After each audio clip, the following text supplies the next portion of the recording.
같이 기도하겠습니다.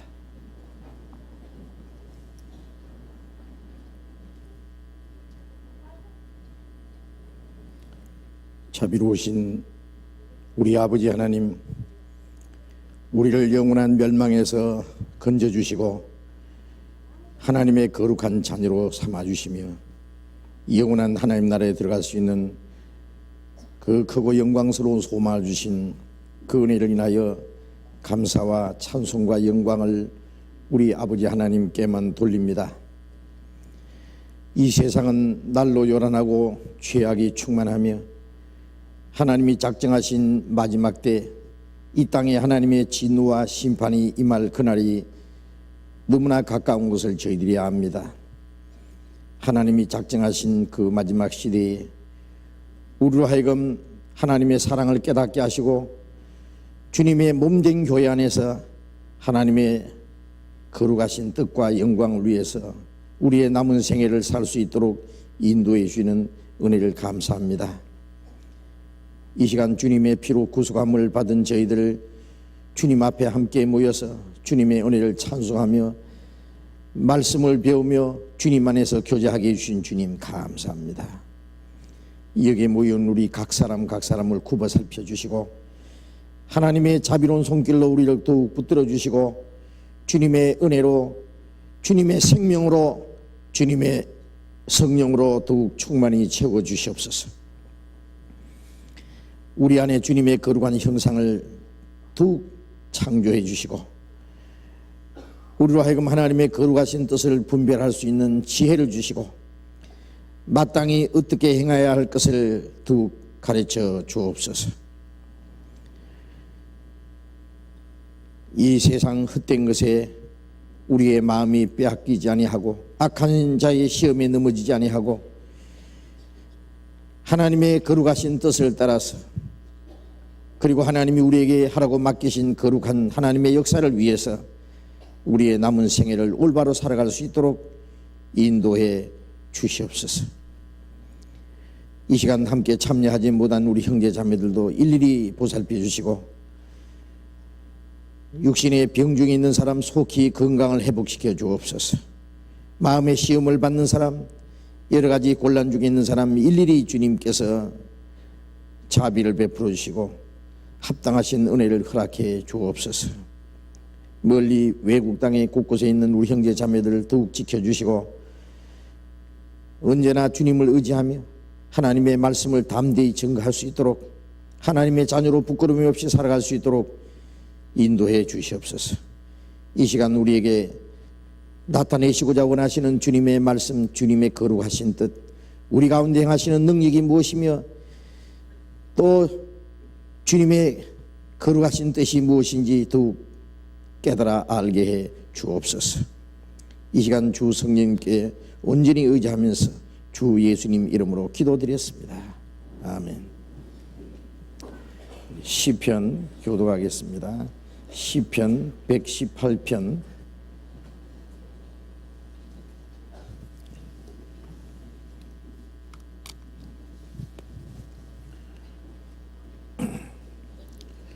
118편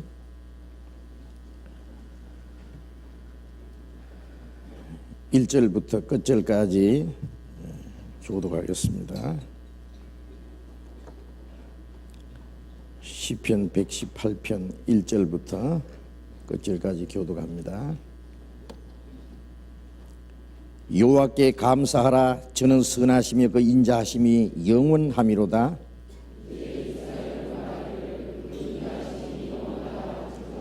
이제 아론의 집은 말하기를 그 인자하심이 영원하다 할지로다.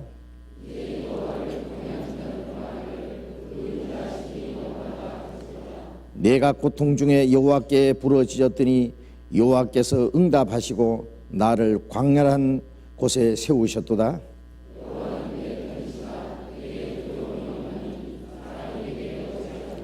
여호와께서 내 편이 되사 나를 돕는 자 중에 계시니 그러므로 나를 미워하는 자에게 보응하시는 것을 내가 보리로다. 여호와께 피함이 방백들을 신뢰함보다 낫도다.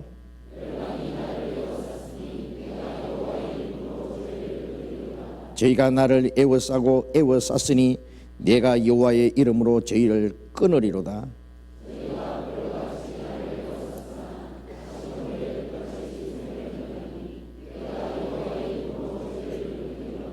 내가 나를 밀쳐 넘어뜨리려 하였으나 여호와께서 나를 도우셨도다.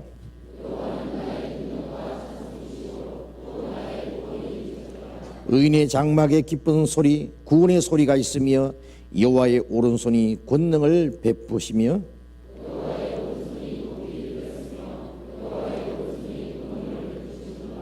내가 죽지 않고 살아서 여호와의 행사를 선포하리로다.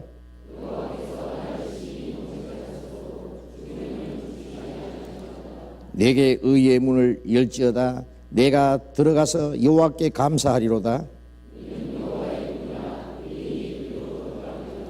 주께서 내게 응답하시고 나의 구원이 되셨으니 내가 주께 감사하리이다. 이는 여호와의 행하신 것이요 우리 눈에 기이한 바로다.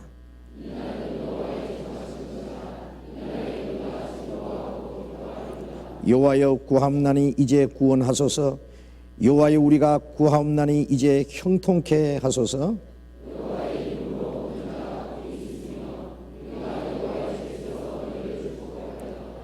여호와는 하나님이시라. 우리에게 빛이셨으니 줄로 희생을 제단 뿔에 맬지어다.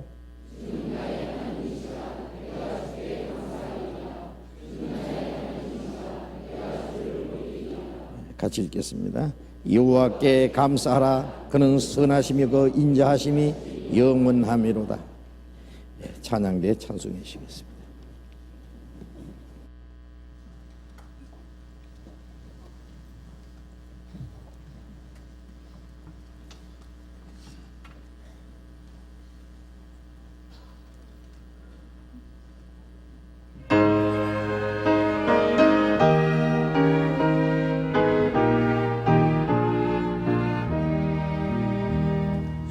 믿는 사람이 일어나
성경 찾겠습니다.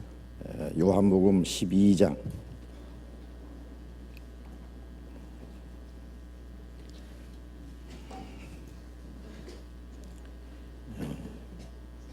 신약 성경 168페이지 요한복음 12장 20절부터 읽겠습니다.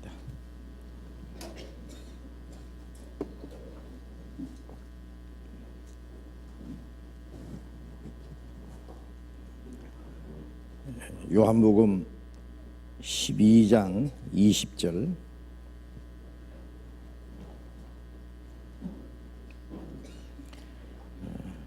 요한복음 12장 20절부터 읽겠습니다.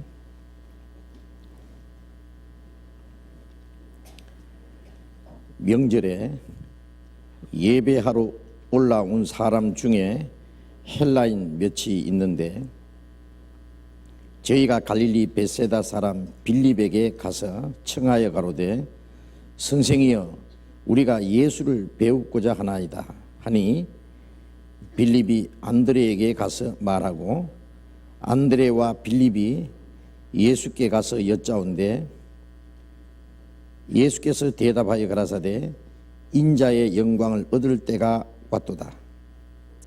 내가 진실로 진실로 너희에게 이르노니 한 알의 밀이 땅에 떨어져 죽지 아니하면 한 알 그대로 있고 죽으면 많은 열매를 맺느니라. 자기 생명을 사랑하는 자는 잃어버릴 것이요 이 세상에서 자기 생명을 미워하는 자는 영생하도록 보존하리라. 사람이 나를 섬기려면 나를 따르라. 나 있는 곳에 나를 섬기는 자도 거기 있으리니 사람이 나를 섬기면 네 아버지께서 저를 귀히 여기시리라. 거기까지.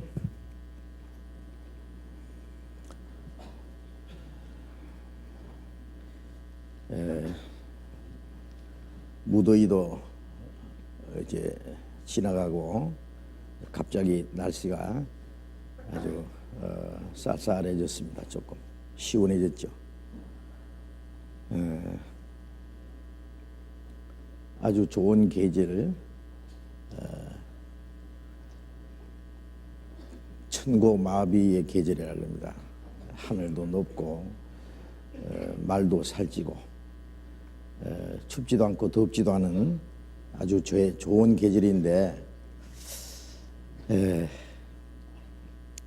이 좋은 계절에 우리 그리스도인들은 좀 성경을 좀 많이 읽고 육신적으로뿐 아니라 영적으로도 더 좀 풍성해지는 그런 성숙하는 그런 기간이 되었으면 합니다. 무엇보다도 성경을 좀 열심히 읽으시고요. 우리가 하나님 앞에서 이 마지막 때에 해야 될 일이 무엇인가 그런 걸 좀 깊이 생각하면서 각자 하나님 앞에 자신의 신앙을 좀 돌아보는 그런 기간이 되었으면 합니다. 이제 조금 있으면 들의 곡식도 이제 물어 있겠지요. 태풍도 불고 많은 곳에서 농사를 망치고 많은 어려움 중에 있는 사람들도 있지만은 또 한쪽에서는 그런 가운데서도 하나님의 그 작정하신 대로 계절에 따라서 맺히는 그 풍성한 열매들이 또 무르익고 있는 것을 알 수 있습니다.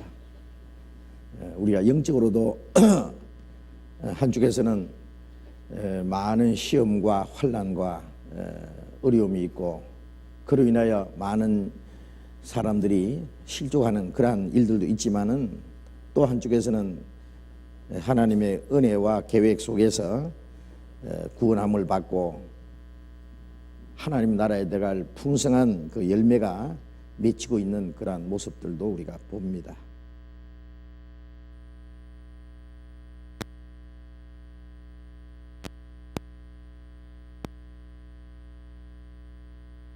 생각해야 되겠습니다. 미국은 이라크를 공격하기 위해서 지금 아주 바쁘게 서두르고 있는 것 같습니다. 그렇게까지 할 필요 있느냐 그런 생각이 드는데 글쎄요. 그 강대국이 무슨 이유가 있겠지만은 우리는 어쨌든 좀 불안합니다. 왜 그러냐 하면은 이제 일어나는 일들은 국지적으로 일어나는 것으로 끝나는 것이 아니라 그게 깨떡하면은 세계 전쟁이 될 수가 있기 때문입니다.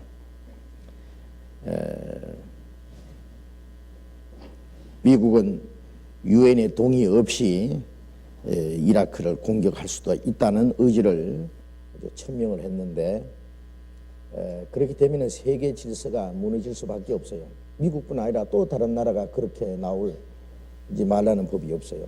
그렇지 않습니까? 유엔이 무슨 필요 있냐? 우리는 이유가 있다. 다 이유가 있죠.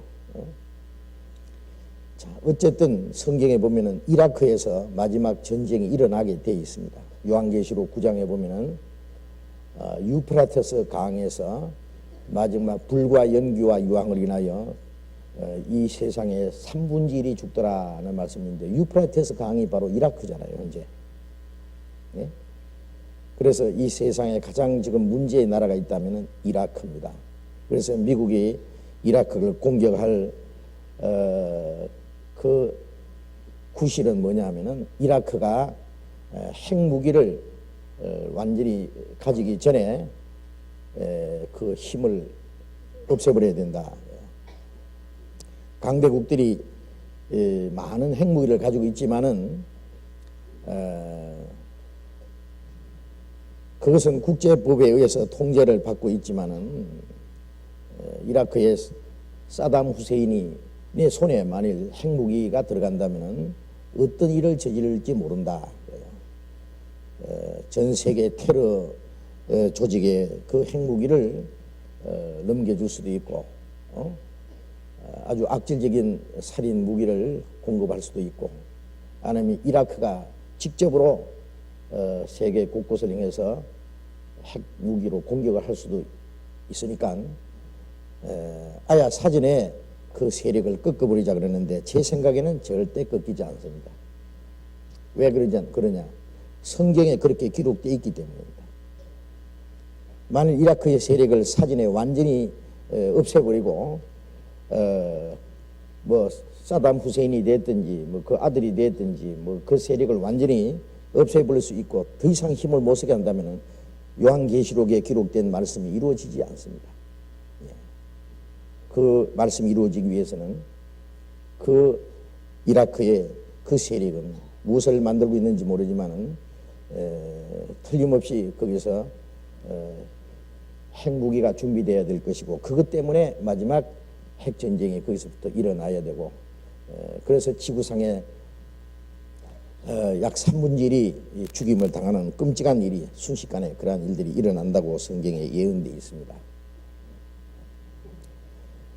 자, 우리는 아주 무서운 시대에 삽니다.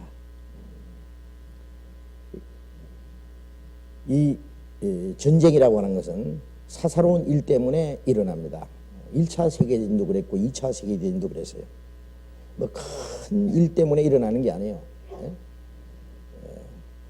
사사로운 일 때문에 세르비아 청년 하나가 오스트리아 황태자를 총으로 쏘아서 살해한 그 사건 때문에 그것이 1차 세계대전의 발발 원인이 됐다는 것 아실 거예요. 예? 조그만 일이 큰 일을 불러옵니다. 자, 이제 3차 세계대전도 서로 전쟁하지 마자 평화하자 그러지만 한쪽에서는 핵무기를 또 더 만들고 또 평화를 외치지만 또 전쟁을 할 수밖에 없는 그러면 전쟁은 더 큰 전쟁을 불러오고 피는 피를 또 불러오고 보복은 더 큰 보복을 불러오고 결국은 그로 인해서 인류가 잠이라는 일이 일어날 겁니다. 성경에 그렇게 예언되어 있습니다. 우리 모두가 전쟁을 원하지 않지만은 성경에는 마지막 전쟁으로 인류가 멸망을 할 것에 대해서 자세히 기록해 놨습니다. 전쟁의 시나리오까지 다 돼 있습니다. 그 마지막 날이 우리 앞에 점점 가까이 오고 있다는 것을 우리는 느끼고 있어요. 자, 이 마지막 때에 우리가 하나님 앞에 어떠한 사람이 되어야 할 거냐. 베드로후서 3장에 기록된 대로 하늘이 큰 소리로 떠나가고 체질이 뜨거운 불에 풀어질 것이다. 마지막 이 세상을 하나님이 불로 심판할 텐데 우리는 그의 약속대로 의에 거하는 새 하늘과 새 땅을 바라보다. 그러므로 너희가 마땅히 어떠한 사람이 될 것을 생각하고 거룩한 행실과 경건함으로 하나님의 날이 임하기를 바라보고 간절히 사모하라. 그런 날이 가까움을 볼수록 우리는 하나님 앞에 마땅히 어떠한 사람이 될 것을 생각하면서 거룩함과 경건함으로 하나님의 날이 임하기를 바라보고 간절히 사모하라. 이 세상이 다 박살나고 불타버릴 때 우리는 하나님이 우리에게 약속하신, 우리를 위해서 준비하신 새 하늘과 새 땅으로 옮길 겁니다. 우리는 그 나라에 들어가기에 합당한 사람으로서 거룩한 행실과 경건함으로 그날이 임하기를 바라보고 간절히 사모해야 됩니다. 자, 앞으로 어디서 어떠한 일이 일어날지 정말 예측할 수 없는, 오늘이라도 온 세계가 경악할, 깜짝 놀랄 사건이 어디서든지 일어날 수 있다는 사실을 우리 알아야 됩니다. 그래서 우리는 이럴수록 우리 자신의 믿음을 이제 준비하고 하나님 앞에 우리 자신의 모습을 다시 돌아보면서 주님을 맞이할 준비를 해야 되겠다 하는 생각이 더 간절해집니다. 요한복음 12장을 지금 계속 배우고 있는데 지난 시간에 말씀드린 대로 예수님께서는 이스라엘 민족만 아니라 온 세상 모든 사람을 구원하시는 유월절 양으로 속죄 제물로 죽으시기 위해서 마지막 유월절에 예루살렘으로 올라가셨습니다. 유월절 며칠 전에 예수님이 예루살렘에 들어가실 때에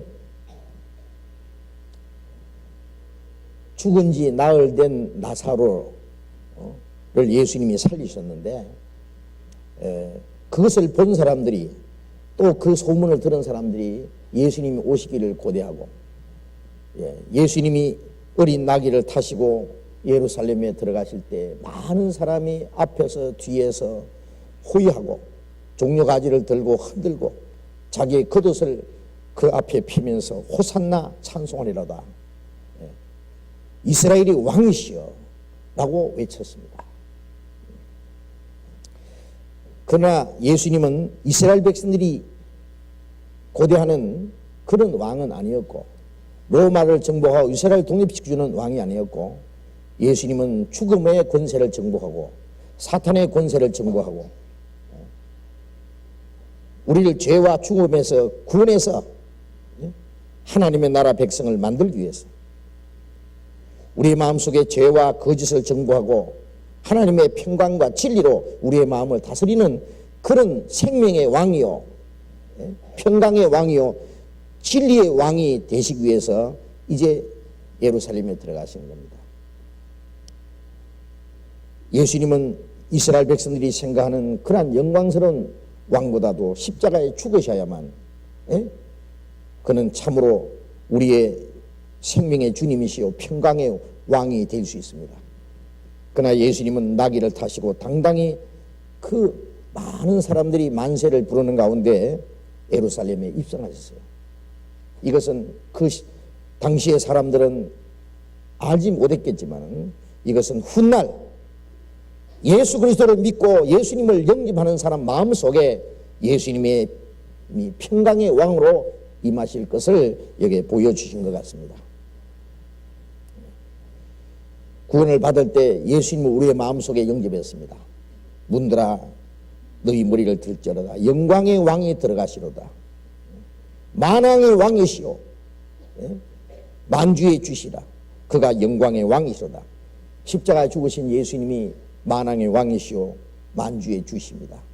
우리가 구원을 받을 때 우리 생명의 주님이신 동시에 우리는 주님을 우리의 마음의 왕으로 영접을 한 거예요. 이제 주님이 우리의 마음에 사탄의 권세를 정복하고 죽음을 정복하고 죄를 정복하고 우리 마음속에 생명과 평강으로 진리로 우리의 마음을 다스리는 왕 주님. 주님은 영원히 나의 주님이십니다. 나의 왕이십니다. 우리가 멀잖아 주님 앞에 무릎을 꿇고 주님을 경배하기 전에 이 땅에 사는 동안에 우리의 마음속에 그리스도를 영접하고 내 마음의 모든 것을 주님께 맡기고 내 생애를 주님 앞에 굴복시키고 주님이 내 마음과 내 모든 생애를 다스리시도록 그렇게 해야 됩니다. 그래서 구원받을 때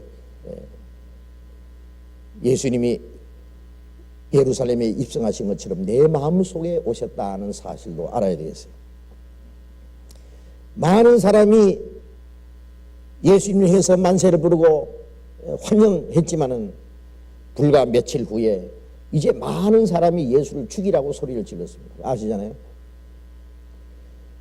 예수님을 환영하던 그 무리는 어디로 갔는지, 찬송하리로다 주의 이름으로 오시느니 이스라엘의 왕이시여라고 부르던 그 무리는 어디로 사라졌는지, 이제 예수님 앞에 있는 무리는 죽여라, 십자가에 못 박아 죽이라고 이제 소리 지르는 무리로 바뀌었어요.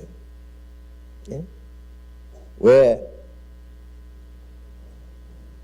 예수님을 따르던 그 무리들도 예수님을 환영하기는 하지만은 예수님이 누구신지 아직 참으로 모르는 거예요. 예?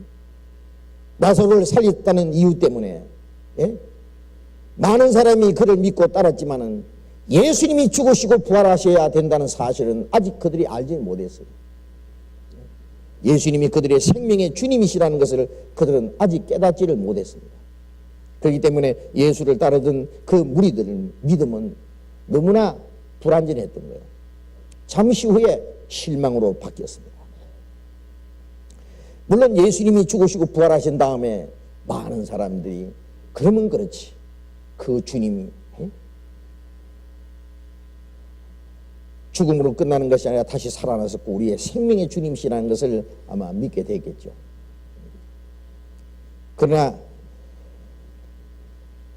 주님을 따르던 무리들, 그들의 소리는 잠잠해졌고 예수님을 죽이라는 그 소리가 이제 하늘을 찌르듯 외쳤습니다. 예수님은 먼저 죽으셔야 되겠다. 예수님이 죽음으로 우리의 죄를 대속하시고 사망의 권세를 정복하시고 예수님이 부활하심으로 우리에게 영원한 생명과 소망을 주셔야 될 것이기 때문입니다. 이제 예수님이 예루살렘에 들어가신 이후에 또 한 가지 지금 사건이 여기 일어났습니다.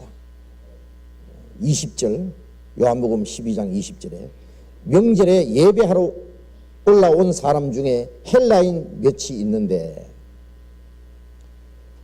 저희가 갈릴리 베세다 사람 빌립에게 가서 청하여 가로되 선생이여 우리가 예수를 배우고자 하나이다 하니 빌립이 안드레에게 가서 말하고 안드레와 빌립이 예수께 가서 여짜온대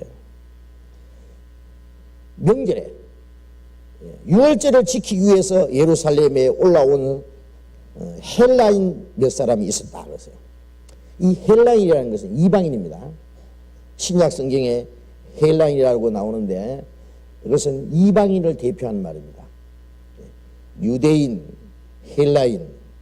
헬라인은 그 당시에 헬라 문명이 지배할 때에 그 헬라인은 모든 이방인의 대표로, 그래서 헬라인이라고 했다가 또 이방인이라고 했다가 성경에 그렇게 나와 있는데 이 헬라인은 모든 이방인의 대표로 이렇게 나와 있습니다. 즉 이방인들, 이방인 몇 사람이 예수님을 배우고자 한다 그랬어요. 갈릴리 베세다 사람 빌립이라는 이름도 헬라식 이름이랍니다. 빌립에게 가서 말하기를 선생이여 우리가 예수를 배우고자 합니다. 예수님 좀 면회 좀 합시다. 청했어요. 빌립이 안드레에게 가서 또 말했습니다. 예수님 제자 안드레도 역시 헬라식 이름이랍니다. 안드레에 가서 말하고 안드레와 빌립이 예수님께 가서 여쭈었습니다. 주여, 저게 헬라인 몇 사람이 예수님을 배우고자 합니다. 자, 이 사건은 아주 중요한 일입니다. 왜? 예수님이 탄생하셨을 때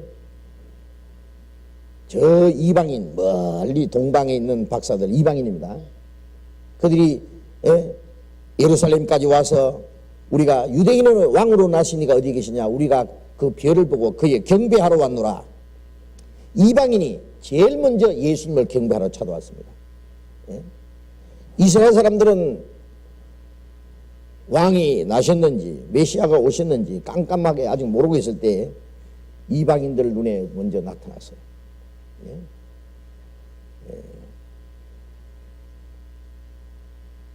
옛날에는 한 위대한 사람이 나타나면은 별이 나타난다고 그렇게 생각했습니다. 실제로 구약 성경에 한 별이 나타날 것이라고 또 예언되어 있어요. 이스라엘의 다윗 왕을 별이라고 그렇게 표현한 것도 있고, 그러니까 이 다윗의 별, 삼각형 두 개 겹치는 그 별이잖아요. 그것이 다윗의 별입니다.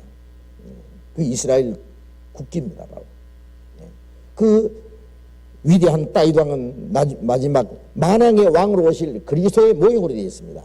그래서 예수님이 만왕의 왕으로 오실 때 다윗의 왕위에 앉을 것이라고 예언되어 있습니다. 그래서 하나님께서는 이 천체에 한 별이 나타나게 했습니다. 별을 연구하던 그 동방 박사 이방인이 그 별을 보고 예수님을 경배하러 찾아왔습니다. 예수님이 탄생했을 때도 제일 처음 이방인이 예수님에게 아기 예수님 앞에 황금과 유황과 몰약 그 보배를 바치고 경배를 드렸는데, 예루살렘에 있는 유대 종교가들은 헤롯과 제사장들과 서기관들이 합세해서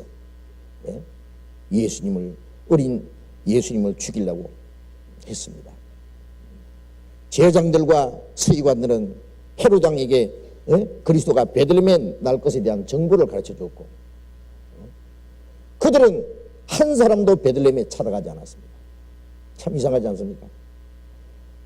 헤롯은 그들에게 들은 대로 군대를 베들레헴에 보내서 2살짜리 아래로 다 죽여버렸습니다.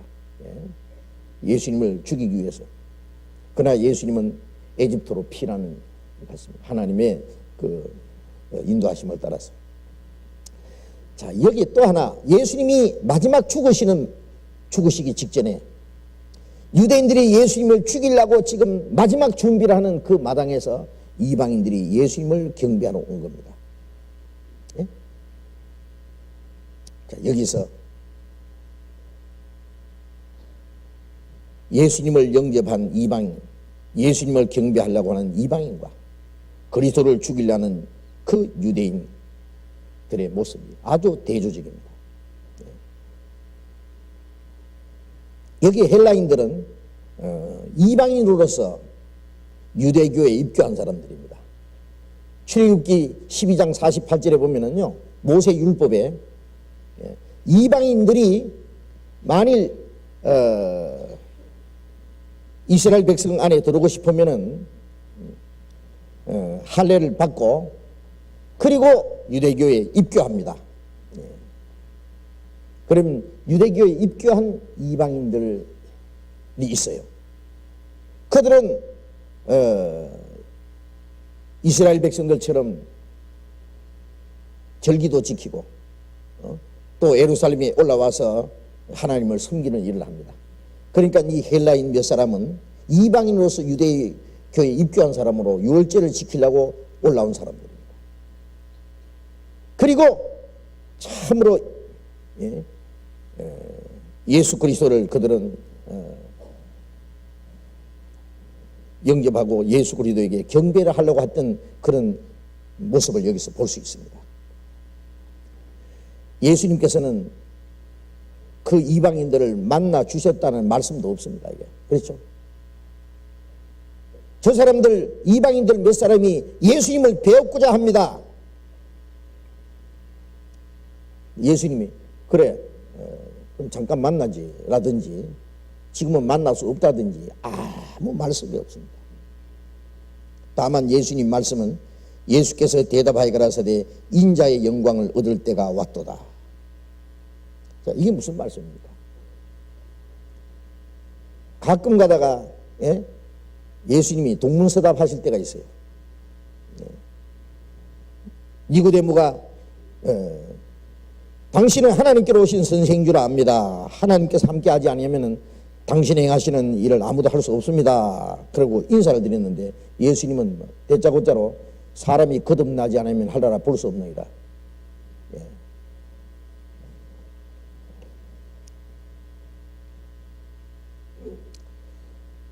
왜? 그 사람들이 예수님을 만나는 게 중요한 것이 아니라 이것으로 말미암아 하나님의 뜻이 어떻게 이루어질 것을 지금 말씀하시는 거예요. 인자가 영광을 얻을 때가 왔도다. 이 말씀은 앞으로 많은 이방인들이 주님께 나와서 구원을 받음으로 하나님께 주님께 영광이 돌아갈 것을 말하는 거예요. 예수님께서는 자기를 찾는 이 이방인 몇 사람을 보시고 뭘 지금 바라보고 계시느냐 하면은 훗날 이 사람들뿐 아니라 많은 이방인들이 주님 앞에 나올 것을 미리 주님이 아신 겁니다. 주님께 경배하려고 주님을 만나려고 나온 이 이방인 몇 사람은 훗날 이방인 중에 많은 사람들이 구원받을 그 이방인들의 하나의 대표적인 모습입니다. 장차 많은 이방인들이 주님을 믿게 되고 이방인들이 하나님 앞에 돌아올 것의 하나의 대표적인 모습이기 때문에 그들을 보시고 많은 이방인들이 주님 앞에 나올 것을 이미 보신 거예요. 그래서 인자의 영광을 얻을 때가 왔도다. 그러나 복음이 온 세계에 전파되고 많은 이방인들이 구원을 받음으로 하나님께 영광이 되려면은 먼저 예수님이 죽으셔야 돼요. 이방인을 그냥 만나서 될 일이 아니에요. 지금 이 상태에서는 예수님이 이방인을 만나봐야 이방인들이 예수님을 어떻게 이해를 할지 예수님이 이방인들에게 뭐라고 말씀하시겠어요? 이제 말씀으로 하실 것이 아니라 유대인뿐 아니라 많은 이방인들이 하나님께 나아가려면 예수님은 먼저 십자가에 죽으셔야 됩니다. 예수님이 죽으시고 인간의 죄를 대속하시고 죽음의 권세를 깨치고 부활하심으로 누구든지 구원받을 수 있는 복음이 전해지고 그로 말미암아 많은 이방인들이 주님 앞에 나오게 되는 겁니다. 그걸 위해서 예수님이 바로 죽으실 때가 지금 예수님 앞에 다가온 거예요. 인자의 영광을 얻을 때가 왔도다. 그 말씀은 예수님이 죽으셔야만 된다고요. 그 하나님의 영광을 위해서 예수님이 영광을 받으시기 전에 그걸 위해서 죽으실 때가 왔다. 그 뜻입니다. 인자의 영광을 얻을 때가 왔도다.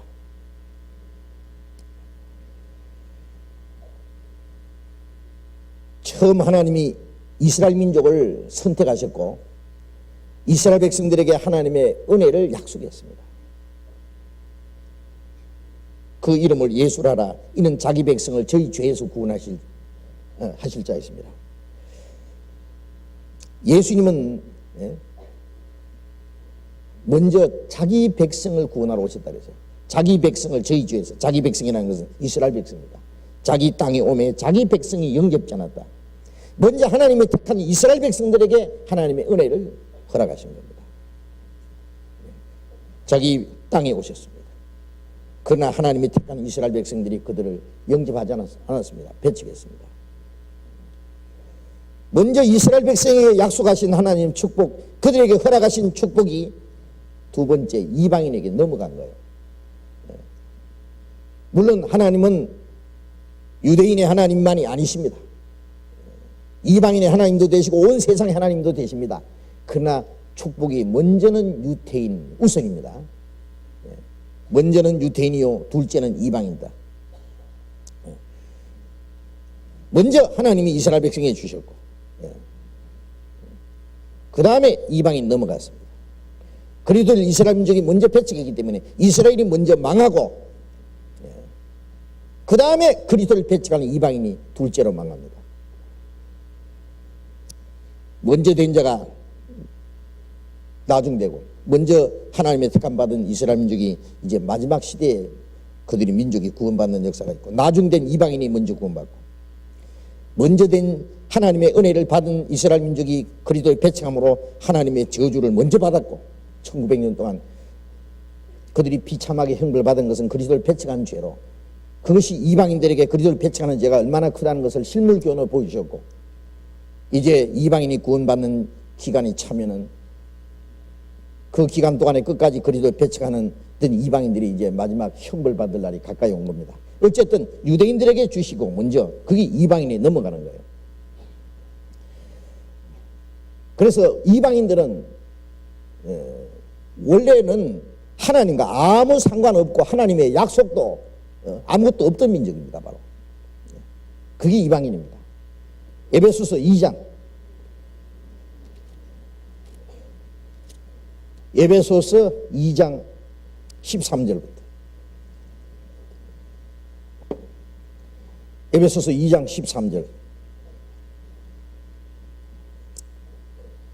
11절부터 읽겠습니다. 11절부터 그러므로 생각하라 너희는 그때의 육체로 이방인이요 손으로 육체에 행한 할례당이라 칭하는 자들에게 무할례당이라 칭함을 받은 자리라.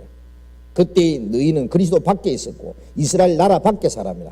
약속의 언약들에 대해서는 외인이요 세상에서 소망이 없고 하나님도 없는 자이더니 이제는 전에 멀리 있던 너희가 그리스도 예수 안에서 그리스도의 피로 가까워졌느니라. 여기 에베소 교회는 이방인으로서 구원받은 사람입니다. 에베소서는 에베소에 있는 교회에게 보낸 이제 편지입니다.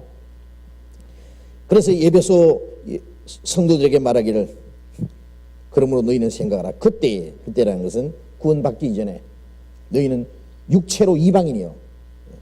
이스라엘 민족은 육체적으로 택한 백성이고 그러니까 육체적으로 그리스도께서 이스라엘 땅에 먼저 졌고 그리스도를 육체적으로 배척함으로 육체가 망했고 그래서 하나님의 택한 백성이냐 이방이냐 하는 것은 육체적인 문제입니다.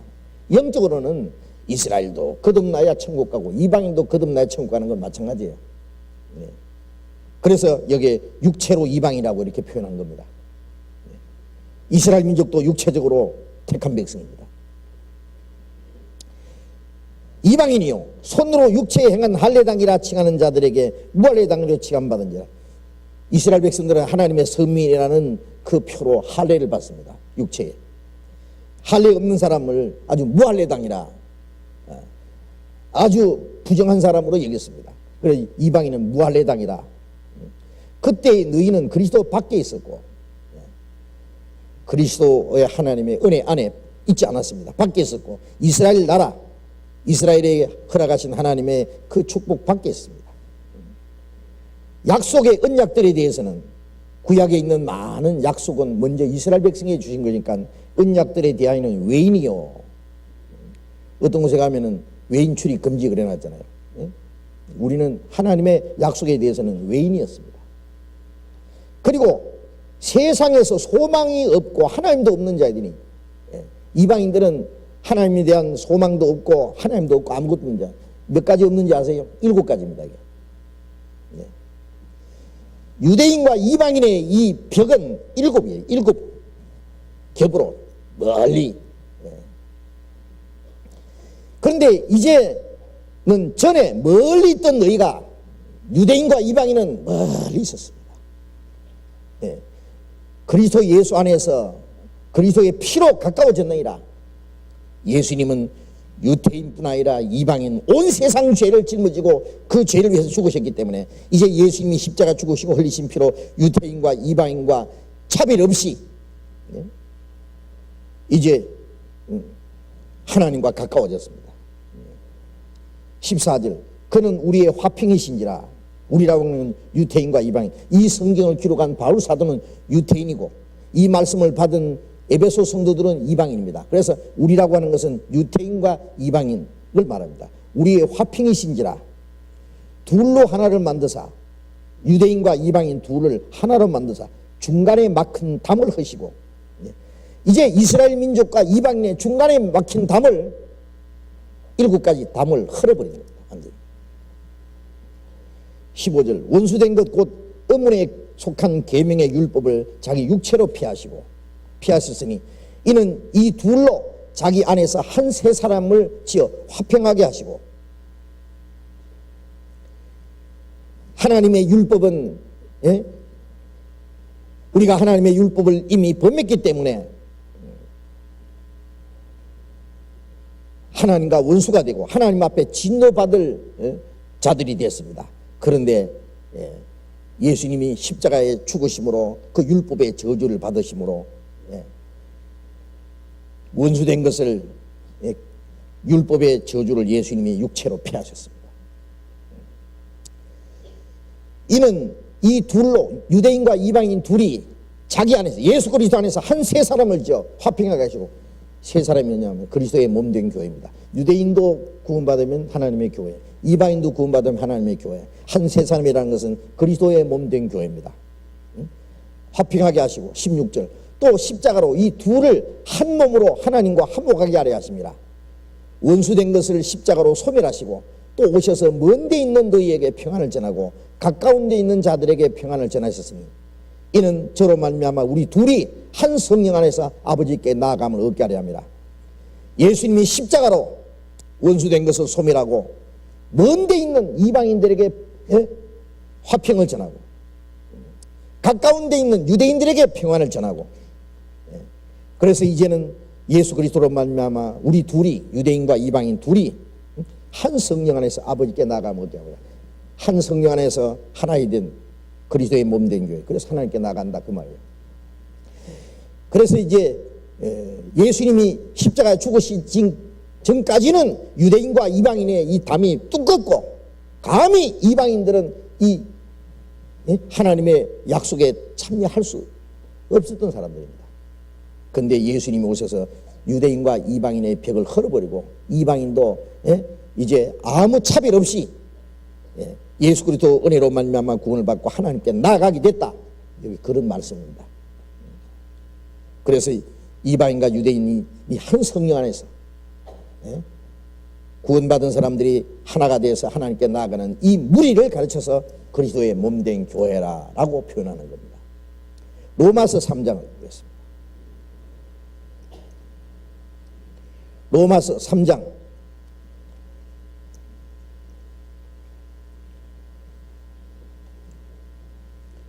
3장 9절 10절 같이 읽어봅시다. 그러면 어떠하뇨? 우리는 나으뇨? 결코 아니라 유대인이나 헬라인이나 다 죄 아래에 있다고 우리가 이미 선언하였느니라. 기록한 바 의인은 없나니 하나도 없습니다. 우리는 나으뇨? 여기 우리라는 표현은 유태인 입장에서 말하는 겁니다. 이 바울사도, 로마서를 기록한 바울사도가 유태인 입장에서 우리는 이방인보다 나은 게 있느냐? 결코 없다.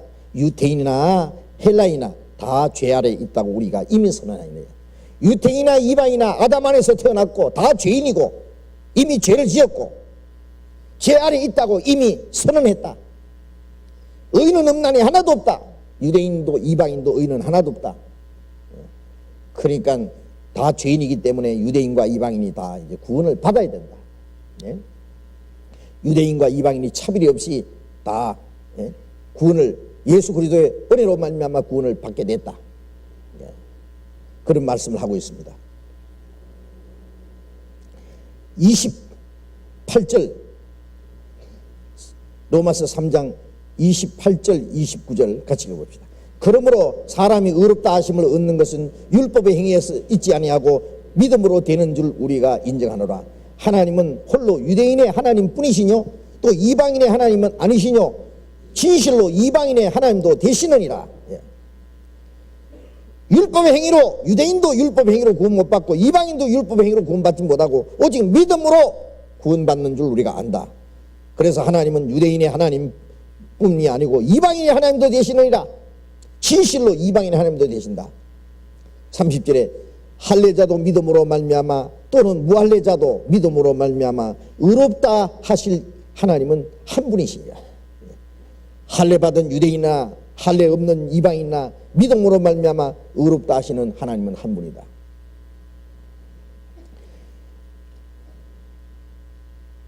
유대인들은 그 사실을 알지 못했고 이방인들도 그걸 알지 못했을 겁니다. 유대인들은 자기들만 하나님의 택한 백성이라고. 어떤 유대인들은 그런데요, 이방인도 영혼도 있냐 그런데요. 아주 자기들만 하나님의 택한 백성이고 자기들만 하나님의 축복을 받은 자들은 이방인을 얼마나 무시하는지 몰라요. 그리고 이방인들은 또 그 하나님의 그 약속에서 왜 이제 떨어져 있기 때문에 그런 영적으로 아주 소외당하고 아주 열등의식을 느끼고 있었습니다. 감히 이방인이 성전에 들어가지도 못해요. 그래서 바울 사도가 이방인을 데리고 성전에 들어갔다고 해서 바울을 죽여야 된다고 그런 일이 있었잖아요. 그 이방인들이 들어가는 바깥뜰이 따로 있고 아주 유대인과 이방인과 아주 철저히 미국에서 백인과 유색 인종을 그 인종차별하는 그거 이유도 아닙니다. 유대인과 이방인의 그 차별은요, 그들은 완전히 하나님과 관계없는 사람들로 그렇게 여겼습니다. 이방인들도 하나님 멀리 떠나 있다고 스스로 그렇게 열등감을 가지고 있었습니다. 그러나 예수님이 오셔서 유대인과 이방인의 그 간격을 완전히 이제 없앴다 그 말이에요. 그래서 이제 예수님 앞에 나오는 그 헬라인 몇 사람을 보시고 이제 이후에 많은 이방인들이 유대인들이 그리스도를 배척한 동시에 많은 이방인들이 오히려 구원받을 것을 주님이 미리 보시고 인자의 영광을 얻을 때가 왔도다라고 말씀하신 겁니다. 로마서 10장 12절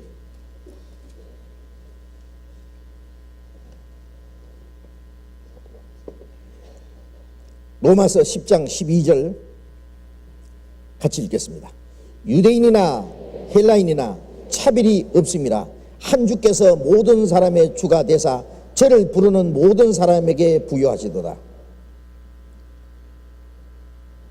유대인이나 헬라인이나 이제 차별이 없다. 한 주께서 모든 사람의 주가 되사 유대인이나 이방인이나 모든 사람의 주님이 되사 저를 부르는 모든 사람에게 부여하시도다. 예수 그리스도를 참으로 믿고 주님의 이름을 부르는 모든 사람에게 부여하시다. 그 풍성한 은혜를 다 주신다는 말씀입니다. 이제 요한복음 12장 다시 돌아가 봅시다. 요한복음 12장 24절 내가 진실로 진실로 너희에게 이르노니 한 알의 밀이 땅에 떨어져 죽지 아니하면 한 알 그대로 있고 죽으면 많은 열매를 맺느니라. 이 말씀은 우리가 잘 아는 말씀입니다. 아주 유명한 말씀이기 때문에. 그런데 이 내용은 한 알의 밀이 땅에 떨어져 죽지 않으면 한 알 그대로 있고, 그렇죠, 죽지 않은 밀은 항상 그대로 있습니다. 100년이고 1000년이고 그대로 있을 거예요. 그러나 죽으면은 많은 열매를 맺느니라. 이 말씀은 많은 이방인들이 구원을 받고 유대인이나 이방인이나 차별 없이 많은 사람이 구원을 받고 주를 부르는 모든 사람에게 주님이 풍성한 은혜를 주시려면 먼저 예수님이 한 알의 밀처럼 죽어야 된다.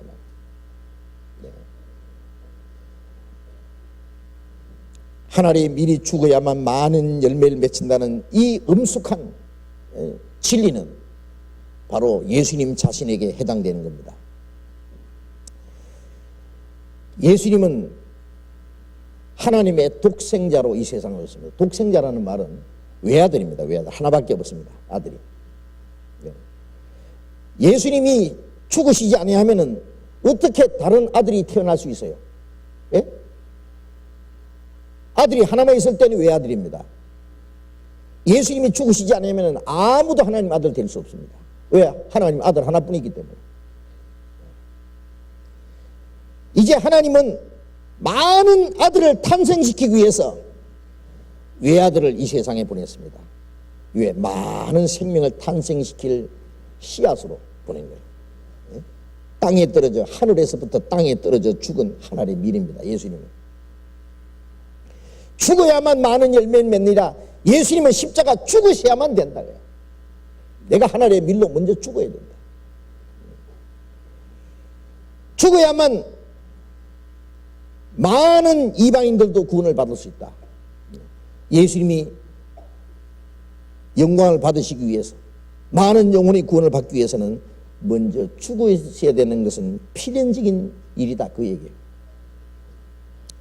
32절을 읽겠습니다. 요한복음 12장 32절 또 같이 읽읍시다. 내가 땅에서 들리면 모든 사람을 내게로 이끌겠노라 하시니, 예수님이 내가 땅에서 들리면 모든 사람을 내게로 이끌겠노라. 33절에 이렇게 말씀하시면 자기가 어떠한 죽음으로 죽을 것을 보이십니다. 어떻게 죽어야 되냐? 예수님이 땅에 들린다는 것은 십자가에 높이 달려 죽어야 돼요.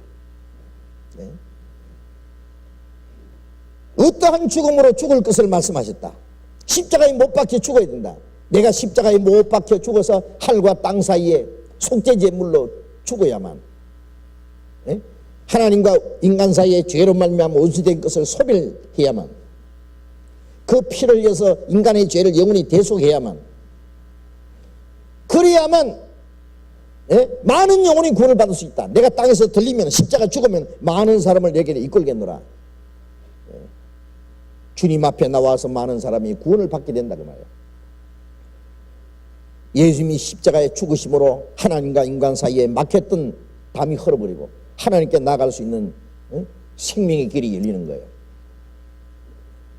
우리는 고속도로에서 차를 타고 기분 좋게 달리지만은요, 처음에 서울에서 부산까지 경부 고속도로 그거 공사할 때요, 그걸 공사하다가 77명이요 순직을 했습니다. 죽었어요. 그 죽은 사람의 그 혼을 달리기 위해서요, 위령탑을 추풍령에 그 휴게소 옆에 그 위령탑이 있죠. 보셨어요? 저 사람들이 죽어서 이 고속도로가 생겼다는 것 몇 사람이나 기억하는지 모르겠어요.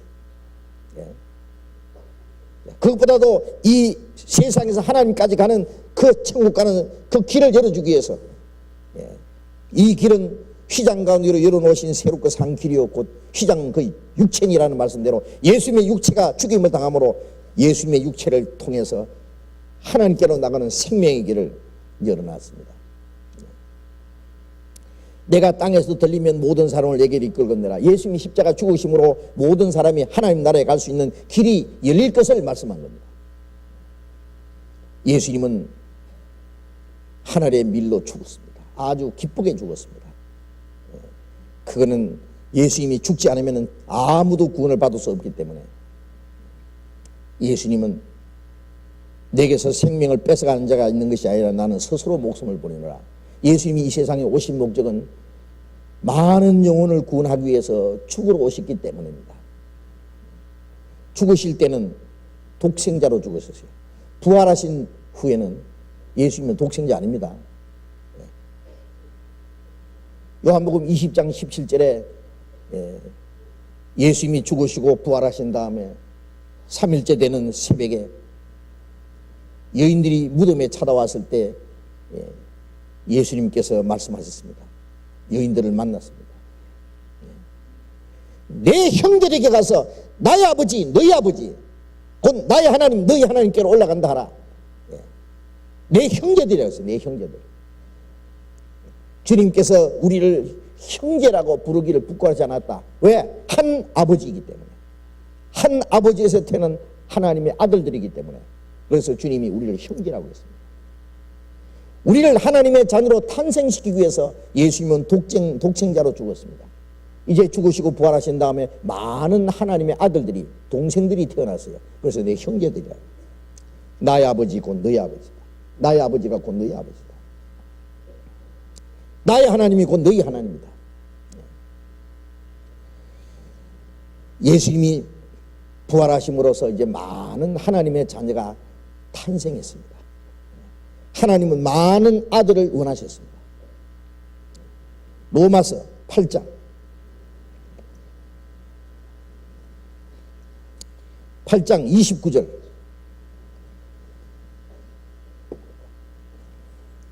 로마서 8장 29절 같이 읽읍시다. 하나님이 미리 아신 자들로 또한 그 아들의 형상을 본받기 위하여 미리 정하셨으니 이는 그로 많은 형제 중에서 맏아들이 되게 하려 하십니다. 많은 형제 중에서 맏아들이 되게 하려 합니다. 예수님은 이제 독생자 외아들이 아니죠. 맏아들입니다. 왜? 많은 형제 중에 맏아들. 예? 하나님이 자기 독생자를 보내서 십자가 죽게 한 것은 그 아들의 생명을 우리에게 나눠주시기 위해서입니다. 그리고 아들의 형상을 우리 안에도 이루어지기 위해서. 그래서 예수님은 많은 형제 중에 맏아들이 됐고 우리는 많은 형제 중에 한 사람이 됐습니다. 하나님의 자녀가 됐습니다. 이거 얼마나 놀라운 일이 아닙니까? 히브리서 1장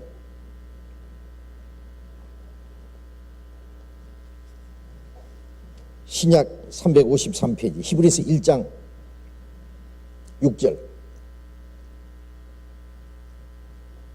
1장 6절 같이 읽어봅시다. 또 맏아들을 이끌어 세상에 다시 들어오게 하실 때에 하나님의 모든 천사가 저에게 경배할지어다 말씀하시며 맏아들을 이끌어 세상에 다시 들어오게 하실 때 첫 번 하나님의 아들이 이 세상에 오실 때는 독생자였고 그 다음에 세상에 다시 들어오게 하실 때 재림하실 때는 맏아들이라고 했죠. 맏아들을 이끌어 세상에 다시 들어오게 하실 때 하나님의 모든 천사가 저에게 경배할지어다. 맏아들이 다시 이 세상에 오실 때 모든 천사는 그에게 경배할 겁니다. 근데요, 모든 천사가 맏아들에게 경배할 때 그 동생들한테는 경배 안 하겠어요? 예? 하겠어요, 안 하겠어요? 하고 말고. 예. 이 맏아들에게 경배한다는 말은 모든 천사들이 하나님의 아들들에게 경배를 합니다. 천사는 하나님의 아들이 될 수 없습니다. 예수님이 하나님의 아들이라는 말은 우리를 하나님의 아들로 만들기 위한 겁니다. 아들은 천사보다도 높습니다. 그래서 천사는 아들에게 경배합니다. 이 말씀을 왜 하느냐면 이 말씀이 예수님에게는 필요 없는 말씀입니다. 예수님은 독생자든지 맏아들든지 그 상관없이 예수님은 그는 창조주 하나님과 동등한 분이고 그리고 모든 천사들은 그에게 경배를 할 수밖에 없습니다. 여기에 예수님이 하나님의 아들이 되고 독생자가 되셨고 죽으심으로 맏아들이 되셨고 천사들이 맏아들에게 경배한다는 이 말씀은 예수 그리스도로 말미암아 구원받은 사람의 위치가 천사보다 높고 마지막에 주님이 오시는 날 모든 천사들이 하나님의 자녀들에게 경배할 것을 여기에 말씀하는 거예요. 14절 히브리서 1장 14절 또 같이 읽어봅시다. 모든 천사들은 부리는 영으로 구원 얻을 후사들을 위하여 섬기라고 보내심이 아니뇨. 모든 천사들은 하나님이 부리는 영으로서 구원 얻을 후사들을 하나님의 나라를 상속받을 천국 들어갈 그 후사들은 하나님의 자녀들이 하나님의 후사입니다. 그리스도와 함께 후사된 자들 섬기라고 보내심이 아니뇨. 지금도 천사들은 구원받은 성도를 섬깁니다. 천국 가면은 그 천사들이 하나님의 자녀들에게 경배를 할 겁니다. 천사들이 그래서 얼마나 부러워하는지 몰라요. 우리를 천국 가면 천사들이 우리가 천사보다 훨씬 뛰어납니다. 우리는 주님과 함께 그 영광의 보좌에 앉습니다. 천사들은 거기에 못 앉습니다. 우리는 그리스도의 신부입니다. 천사인 그리스도의 신부가 될 수 없습니다. 우리는 당당한 하나님의 자녀들입니다. 천사는 하나님의 자녀가 될 수 없습니다. 그러니까 천사는 한 번 타락하면 회개를 못해요. 종을 한 번 쫓겨나면 끝이에요. 그러나 아들은 혹시 잘못해서 쫓겨나도 돌아올 길을 주는 거예요. 완전히 다릅니다. 천사하고 우리하고는. 히브리서 2장 10절 같이 읽읍시다. 만물이 인하고 만물이 말미암는 자에게는 많은 아들을 이끌어 영광에 들어가게 하시는 일에 저희 구원의 주를 고난으로 말미암아 온전케 하심이 합당하도다. 만물이 인하고 만물이 말미암은 자에게는, 만물이 주님께로 말미암아 창조됐고 만물이 주님으로 말미암아 지금도 존재한다 그 말이에요. 그분이 많은 아들을 이끌어 영광에 들어가게 하시는 일에 저희 구원의 주를 고난으로 말미암아 온전케 하심이 합당하도다. 많은 아들을 탄생시켜서 하나님의 영광에 들어가게 하는 일을 하시는 거예요. 그걸 위해서 예수님이 고난을 받으심이 합당하도다 그랬어요. 예수님이 왜 고난 받으셨느냐? 우리를 구원하셔서 우리를 하나님의 자녀로 탄생시켜서 많은 아들을 하나님의 영광에 끌어올리기 위해서요. 이제 우리는 많은 아들 중에 한 아들이 되었고 우리를 하나님의 영광에 이제 들어가게 하실 겁니다. 예수님이 하신 일은 바로 그 일을 위해서 십자가에 죽으셨습니다. 그 큰 역사를 이루기 위해서. 이제 예수님은 죽으신 하나님의 밀, 죽은 하나를 미랄하고 거기서 탄생한 많은 미랄하고 같은 미랄이요 종류가 달라요. 똑같습니다. 똑같은 미랄입니다. 십자가의 죽으심으로 그 아들의 생명을 우리에게 주셨고 그 생명을 받음으로 거듭난 사람은 똑같은 하나님의 아들이 된 겁니다. 하나님의 아들입니다. 베드로전서 1장 3절에 예수 그리스도의 죽으심 가운데서 부활하심으로 말미암아 우리를 거듭나게 하사 산소만 있게 하시며 예수님의 죽으심으로 우리 죄를 영원히 속죄하시고 예수님의 부활하심으로 죽음을 정복하고 우리에게 그 새 생명을 주셨습니다. 왜? 물과 성령으로 거듭난다는 말은 예수님이 십자가에 죽으심으로 우리의 죄를 대속하신 것이 물입니다. 물이라는 것은 하나님의 공의를 표현하는 거예요. 노아 홍수 때 물로 세상을 심판했잖아요. 그리고 이스라엘 백성들이 홍해를 건널 때 애국 군대가 따라오다가 홍해에다 빠져 죽었잖아요. 그 물이라고 하는 것은 전부 하나님의 공의를 가르칩니다. 하나님은 죄를 용납하지 않습니다. 죄를 그대로 심판하는 분입니다. 죄를 심판하시는 하나님의 공의가 십자가에 나타났습니다. 홍수 때는 물로 온 세상 사람을 심판하고 죽였지만 이제는 예수님이 십자가 죽으실 때는 한 사람 안에 모든 사람을 심판한 겁니다. 한 사람이 모든 사람을 대신 죽었죠. 그게 물이에요. 그 심판을 말합니다. 물과 성령으로 거듭난다는 것은 예수님이 십자가 죽으심으로 우리 죄를 대속하신 것이 물이고 예수님이 부활하심으로 우리에게 새 생명 주었습니다. 그게 성령입니다. 부활하신 영이 바로 성령입니다. 그래서 속죄와 예수님의 죽음과 부활, 속죄와 새 생명. 그래서 물과 성령으로 거듭난다는 말씀이나 예수님의 죽음과 부활하심으로 거듭난다는 말씀이나 다 똑같은 말씀입니다. 그것이 성경에 있으니까 이제 말씀을 복음을 듣고 깨달아 구원받으니까 말씀으로 구원받아 거듭났다. 다 같은 말이에요.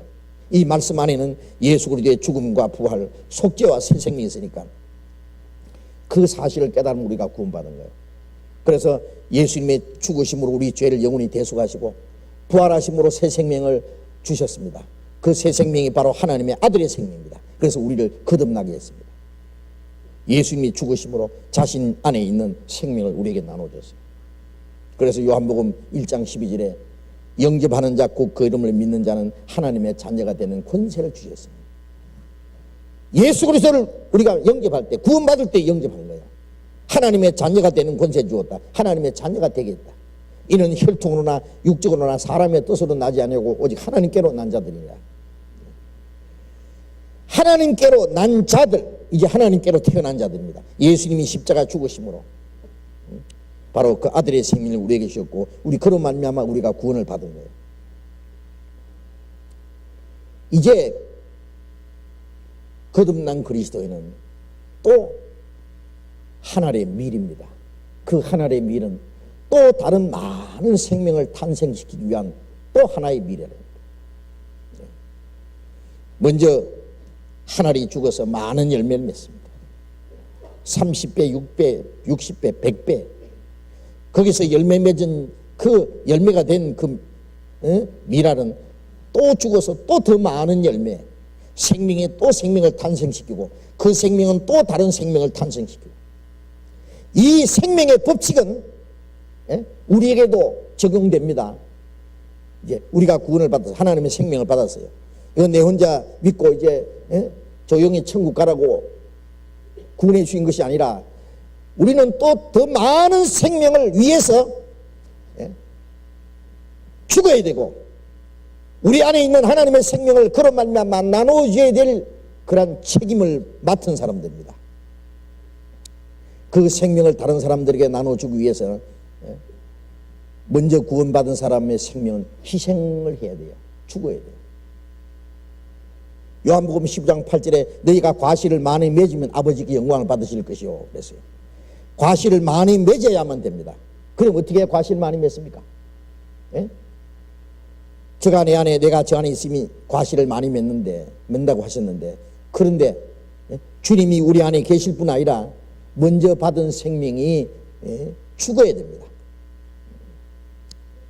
많은 열매를 맺어야 하나님께 영광이 되고, 많은 열매를 맺으려면 먼저 받은 생명은 죽어야 돼요.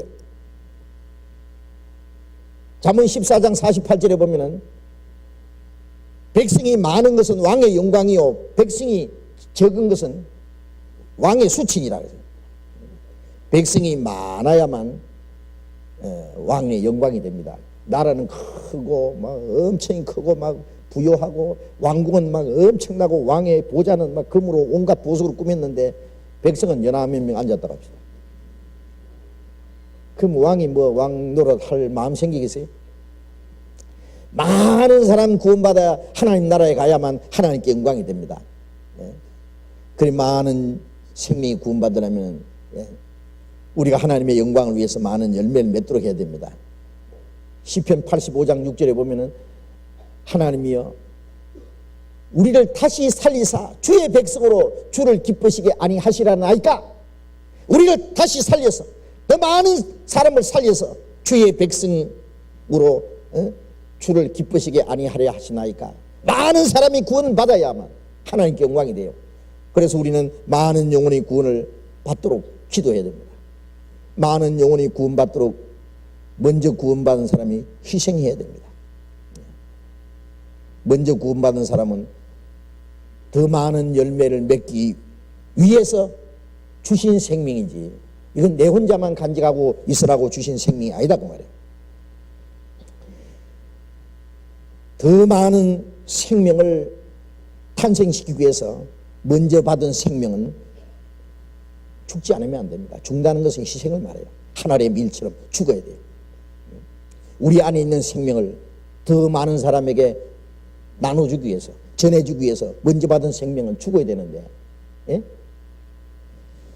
죽기를 싫어하는 미라는 더 많은 생명을 탄생시킬 수 없습니다. 그렇지 않습니까? 희생하기를 싫어하는 그리스도인은 다른 영혼을 구원할 수 없습니다. 죽지 않으면 하늘 그대로 있다. 먼저 구원받은 사람이 죽는다고 하는 것은 희생을 말해요. 희생. 이 하늘의 밀이 떨어져서 죽을 때 이거 껍질이 부서져 버립니다. 박살이 나버려요. 그럴 때 그 속에 있는 생명이 싹이 나서 30배, 60배, 100배의 결실을 맺습니다. 그리스도인들은 이 세상에 왜 사느냐? 하나님이 내게 주신 생명을 또 다른 사람에게 나눠주기 위해서 삽니다. 그걸 나눠주려면 내 껍질이 부서져야 돼요. 내 개인이 희생해야 돼요. 희생하기를 싫어하는 그리스도인, 개인적이고 이기적인 그리스도인들을 통해서는 아무런 구원의 역사가, 생명의 역사가 일어날 수 없어요. 우리가 주변에 구원받는 사람이 일어나지 않을 때는 왜 그런지를 살펴봐야 돼요. 우리가 개인적이고 이기적이고 자기중심이고, 우리의 마음이 세상의 욕심에 붙잡혀 있을 때에 하나님의 역사가 나타날 수 없습니다. 우리의 시간도, 우리의 물질도, 우리에게 주어진 모든 환경도 건강도 젊음도 재능도 우리에게 주어진 모든 것은 더 많은 영혼을 구원하기 위해서 희생하기 위해서 있는 거예요. 예? 죽는다고 하는 것은 육신의 생이 딱 끝나는 것만 죽는 게 아니라 자기 희생을 말하는 겁니다. 자기 희생. 우리에게 복음이 오기까지 얼마나 많은 사람이 생명이 희생당했는지 아십니까? 예수님이 십자가 죽으시고 베드로가 거꾸로 십자가에 못 박아 죽었고 바울 사도는 목 잘라 죽었고 야고보는 또 목 잘라 죽었고 도마는 쇠뭉둥이 맞아 죽었답니다. 모든 죄들이 다 순교를 당했습니다. 복음 전하다가. 그 후에 복음이 전해지는 동안에 얼마나 많은 사람이 피를 흘리고 죽은지 모릅니다. 그 희생을 통해서 오늘까지 이 생명이 우리에게 전달되어 있어요. 희생이 없이는 복음이 안 전해집니다. 편안하게 자기 편리한 대로 세상과 온갖 것 다 누리고 그 언제 어떻게 복음 전합니까? 생명의 법칙은 죽어서 또 다른 생명을 탄생시키고 그 먼저 받은 생명은 또 죽어서 또 다른 생명을 많은 생명을 탄생시키는 짐승들도 보면은요 새끼 낳기 위해서 어미가 죽어요. 그런 거 많지 않습니까? 그 미물도요 하나님의 정해놓은 법칙대로 연어 같은 것도 태평 바다를 해집고 다니다가 한 4년 내지 5년 후에 완전히 그 성숙한 고기가 된 이후에 자기가 태어난 곳에 찾아옵니다. 어떻게 찾아오는지 지금도 잘 모릅니다. 자기가 태어난 곳에 찾아와서 폭포를 거슬러 올라가고 천신만고 깊고 올라와서요 암컷과 수컷이 올라와서 암컷은 알을 낳고 수컷은 그게 수정을 하고 그리고 기진맥진해서 죽어버려요. 거기서 태어난 많은 그 알들이 깨어나가지고 또 치어가 돼서 작은 그 물고기가 돼서 또 내려갑니다. 또 태평양으로 내려가. 그것이 크면 다음에 또 그렇게 합니다. 자기가 그렇게 태어났기 때문에 그 은혜를 또 그렇게 해서 죽어요. 죽음으로써 또 다른 생명을 탄생시켜요. 그 물고기도 그러는데 하물며 그리스도인들이 하나님의 생명을 다른 사람이 나눠주기 위해서 희생하는 것을 마다하겠어요? 그건 하나님이 정해놓은 생명의 법칙입니다. 바울사도는 고린도후서 4장 11절에 했습니다. 사망은 우리 안에서 역사하고 생명은 너희 안에 사느니라. 한 아이가 태어나기 위해서는 어머니는 해산하는 고통을 합니다. 요즘에는요 의학이 많이 발달해가지고 그래도 어머니들이 아기를 낳기 위해서 희생하는 그런 일들이 많이 없습니다만 옛날에는요 그 발달되지 않았을 때는요 애 낳다가 죽는 사람 많았어요. 산모들이요. 그리고 애 낳으러 들어갈 때는요 자기 벗어놓은 신발을 다시 쳐다보고 한다 그러잖아요. 저 신을 다시 신을 거냐 못 신을 거냐. 죽을 수도 있거든요. 성기도 보면 애 낳고 죽은 사람 있잖아요.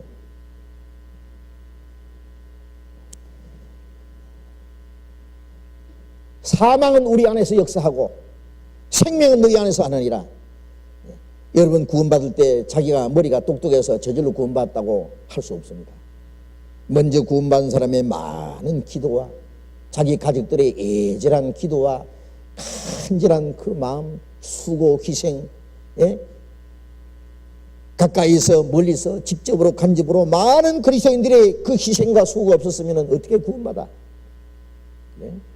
멀리서 이 복음이 오는 동안에 많은 사람이 피를 흘리고 죽은 것에 대해서 우리는 그 결과로 구원받았기 때문에 우리는 거기에 대한 빚진 자들입니다. 빚진 자들.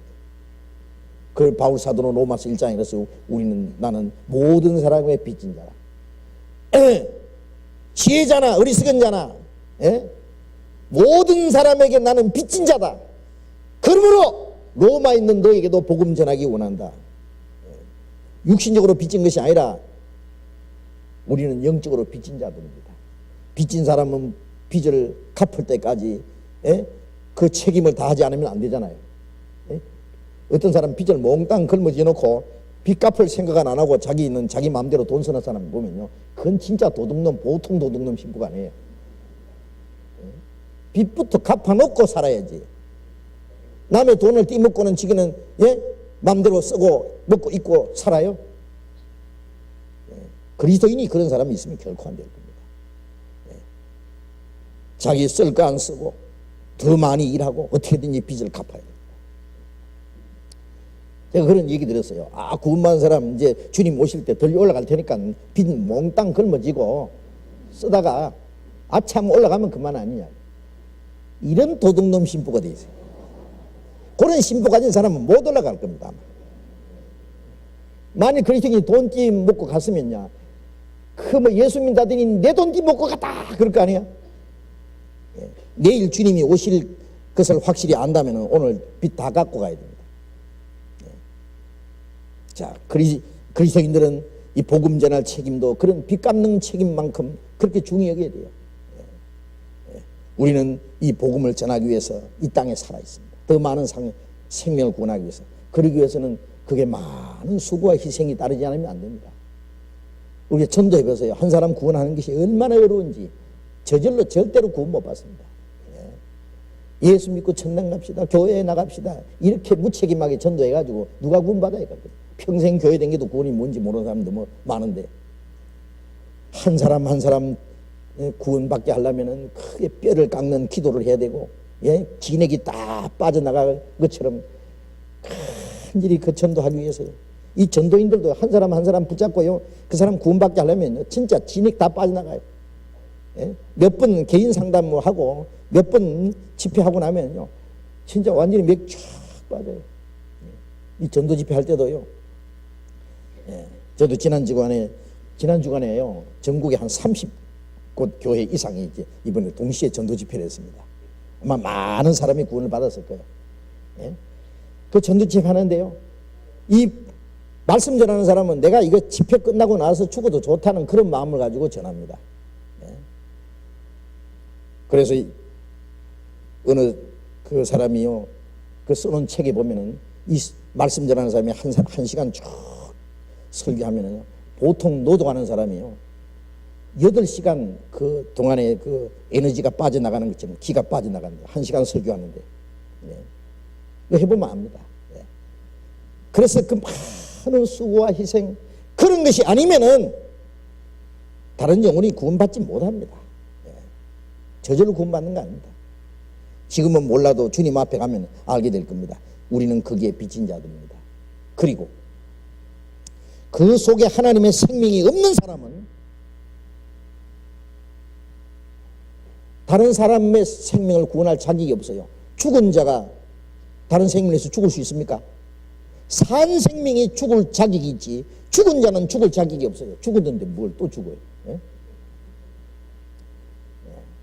하나님의 생명을 받은 자들이 바로 하늘의 미리입니다. 살아있는 하늘의 미리입니다. 그래서 너희 속에 그리스도의 영이 없으면 그리스도의 사람이 아니라, 구원받은 사람 속에 그리스도의 영이 있고 그리스도의 영이 있는 사람은 다른 사람에게 생명을 나눠줄 수 있고 또 다른 사람의 생명을 구원할 책임이 있습니다. 책임. 그걸 위해서 자기가 먼저 희생해야 될 책임이 있다고 말이에요. 요한복음 12장을 다시 봅시다.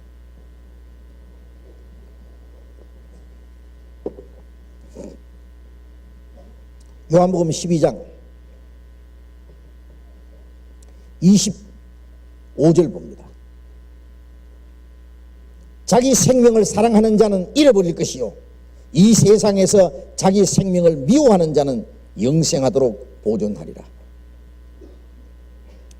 자기 생명을 사랑하는 자는 잃어버릴 것이고, 자기 생명을 미워하는 자는 영생하도록 보존하리라. 한문에도 생척사하고 사척생이라 그런 말이 있어요. 살고자 하는 자는 죽을 것이고 죽고자 하는 자는 산다. 이것도 또 하나의 법칙이에요. 그런데 죽고자 하는 것은 죽는 거로 끝나는 게 아니에요. 죽으면은 많은 생명 안에, 내 하나리 죽으면은 많은 생명 안에 내 생명이 또 연결되어 있어요. 바울 사도는 이 하나님의 은혜의 복음 증가하는 일을 마치려 하면은 내 생명을 조금 더 귀양 속이지 않았다.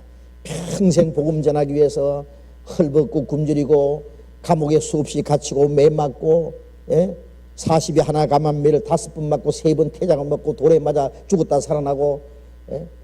온갖 고난을 받다가 결국 목 잘려 죽었습니다. 근데 바울 사도가 죽기 전에 뭐라 하냐면, 내가 선한 싸움을 싸우고 달려갈 길을 마치고 믿음을 지켰다. 나를 위해서 의의 멸류관이 예비됐다.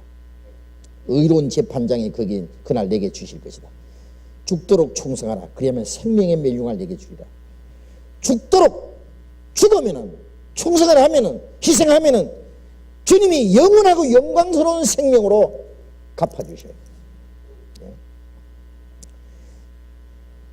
우리가 주를 위해서 사는 생활은 희생이요, 죽는 것입니다. 자기 희생입니다. 그러나 죽는 거로 끝나는 게 아니에요. 네? 죽으면 산다는 법칙이 있습니다. 자기 생명을 사랑하는 자는 잃어버릴 것이요. 여기 자기 생명이라고 하는 이 생명은 이 세상의 육신적인 생명을 말합니다. 이 자기 생명이라는 것은 이 세상에 자격이 있는 모든 것들을 말합니다. 이 세상에 사는 동안에 이 세상에 소속된 자기의 모든 것들입니다. 그것이 내 시간을 희생하고 내 물질을 희생하고 내 자유를 희생하고 내 젊음도 내 재능도 내 개인적으로 주어진 모든 행운도 자기가 자기를 위해서 누릴 수 있는 모든 것이 있는데 그것을 주님의 복음을 위해서. 마가복음 8장 35절에 보면은 나와 내 복음을 위해서 자기 생명을 잃는 자는 얻을 것이다. 주님과 주님의 복음을 위해서 자기를 희생하는 사람입니다. 그 사람들은 영생토록 보존하리라. 뭐 그렇게 해야 우리 영혼이 구원받는다 그 뜻이 아니에요. 구원받은 사람이 그걸 할 수 있고 구원받은 사람이 주를 위해서 자신을 희생하게 될 때에 주님이 그것을 영원하고 영광스러운 것으로 갚아주셔요.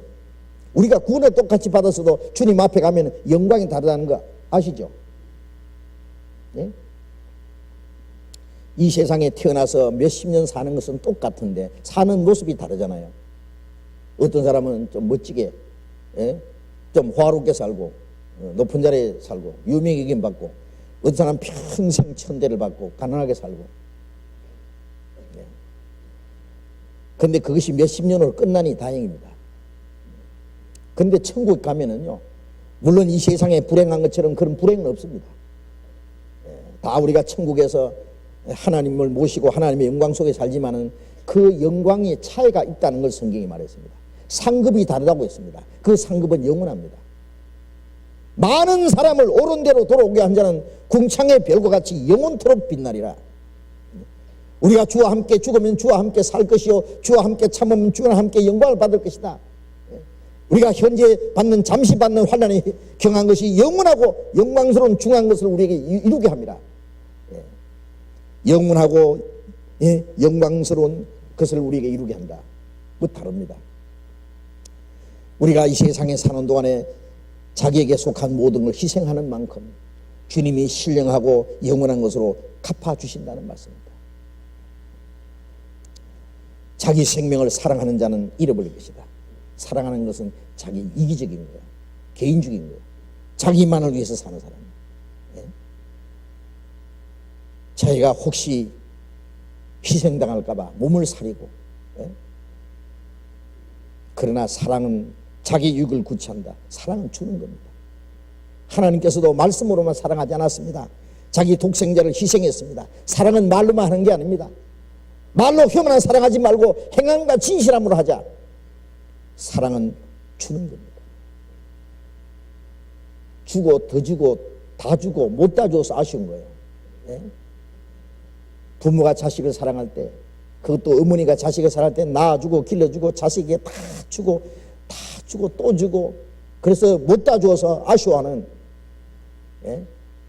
그게 사랑입니다. 아무것도 바라지 않고.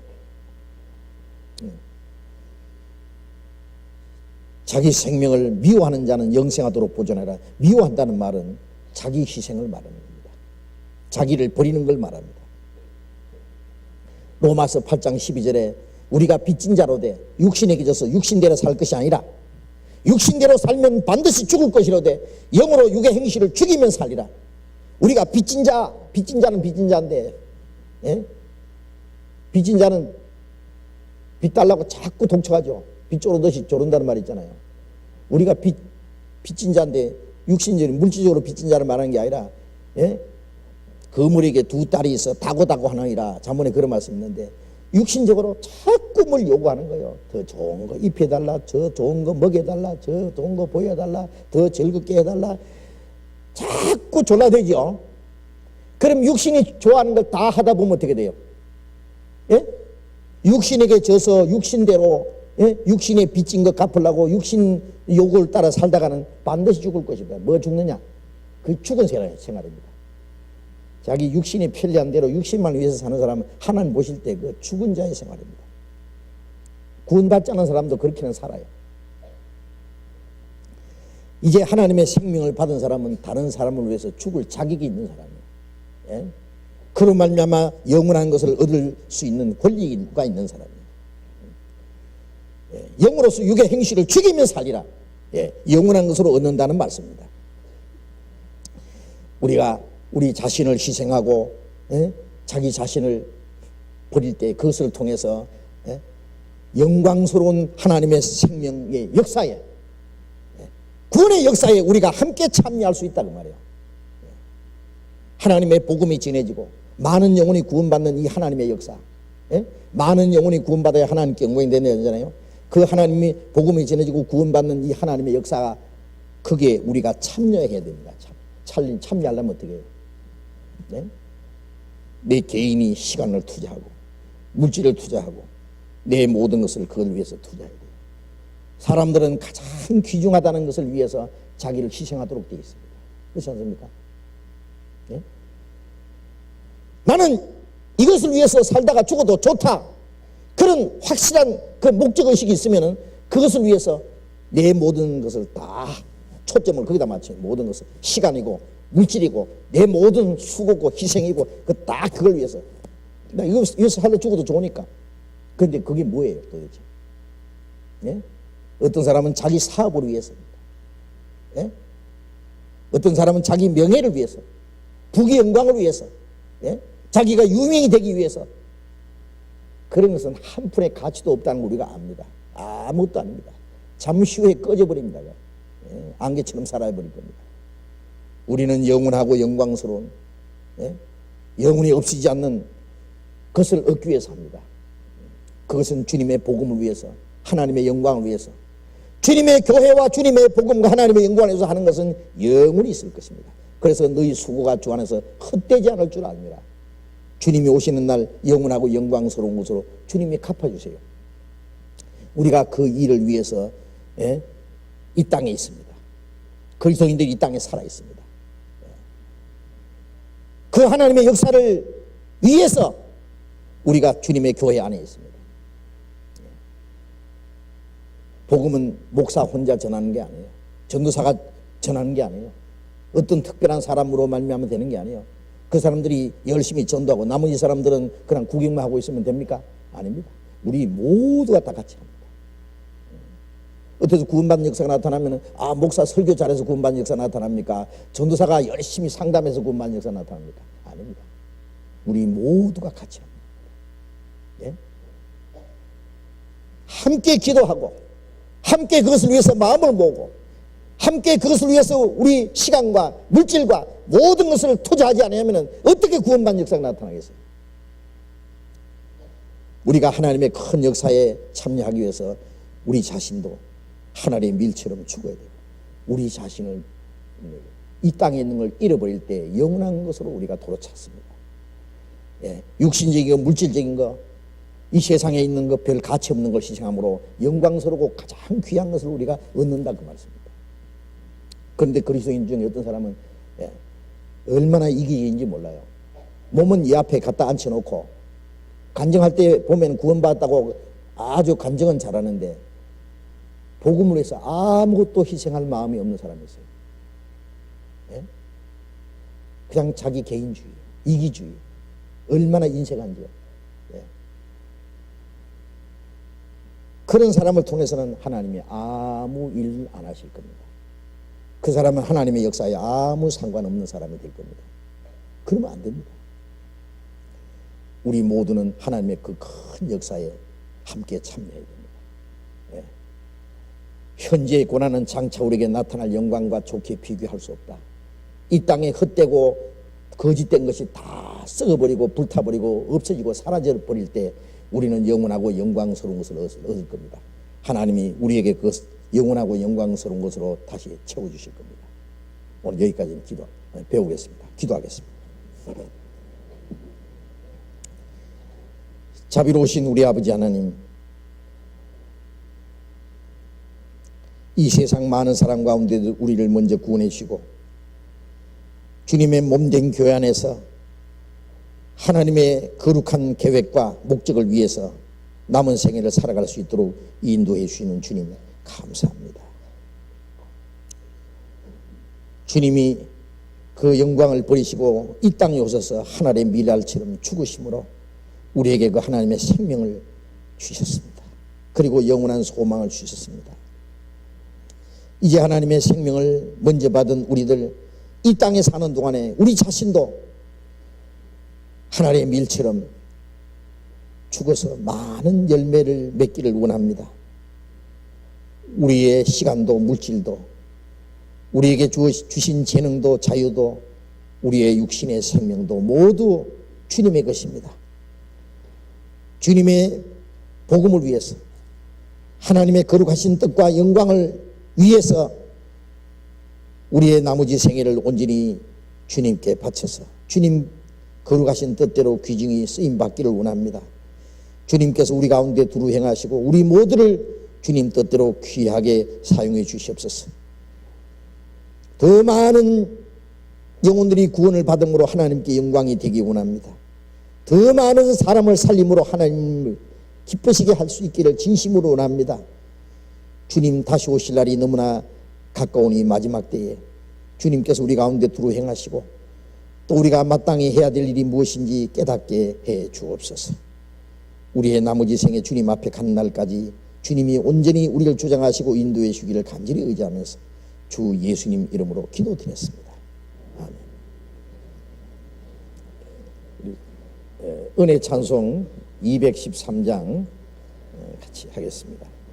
은혜 찬송 213장.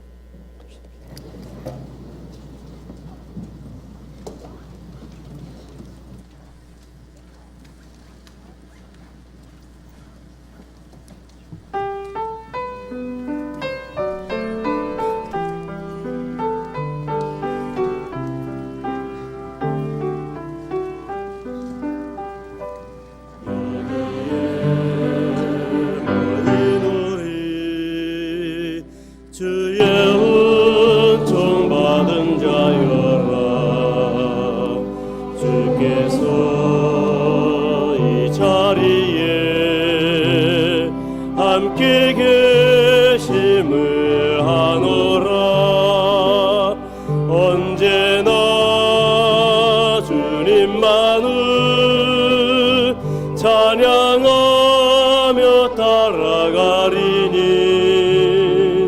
시험을 당할 때도 함께 계심을 믿노라.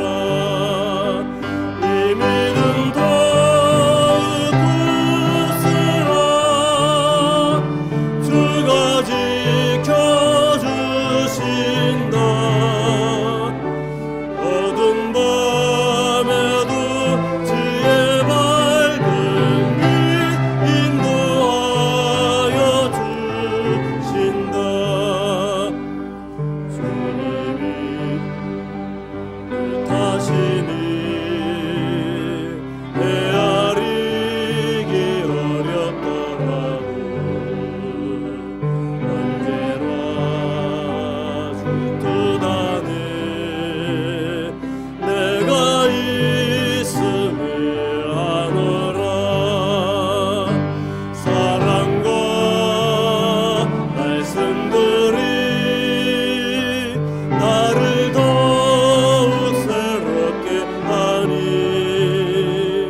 우리 사랑받는 주의 자녀라 주께서 뜻하신 바 우릴 통해 펼치신다 이 믿음 더욱 굳으라 주가 지켜주신다 어두운 밤에도 주의 밝은 빛 인도하여 주신다 주의 뜻이 이루어지는 날까지 믿음 더욱 굳으라.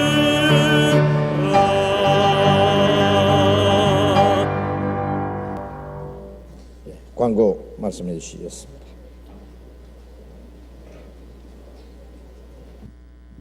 광고 말씀드리겠습니다. 아시는 대로 10월 21일부터 26일까지 한 주일간 우리가 대전도 집회를 기획하고 있습니다. 이제 이번에 이제 추석 연휴에 고향에도 돌아가시고 많은 사람을 만나시게 될 것입니다.